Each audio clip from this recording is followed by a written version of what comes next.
Ayan. So, this is it. Naalala niyo ba yung nag-trending na si Miss Mercy? Yes, mama ko po yan. Ayan. Parang kailan yun?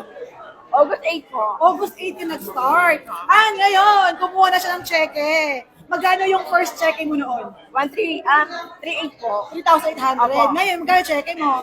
Ngayon naman 27. 2,700.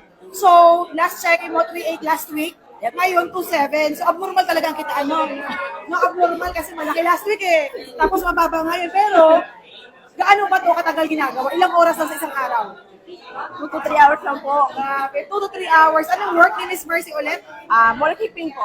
Mall keeping. So, ano masasabi mo, Miss Mercy, na at least nag-risk ka at ito ngayon kumikita ka weekly? Laptop lang po talaga. Kailangan po talaga yung sipag at syaga. Parang naiyak ka na naman. Ano yan? Diba, kapag may nagtuturo, Miss Mercy, Tama, tama po. Ayan. Magaling eh. Magaling yung mentor eh. Siyempre, ayan. So, congratulations, Miss Mercy po. Thank you po. Guys, sa lahat na nagtatanong, may trabaho, masa abroad ka man, pwede mo gawin din yung negosyo kagaya ni Miss Mercy. Opo.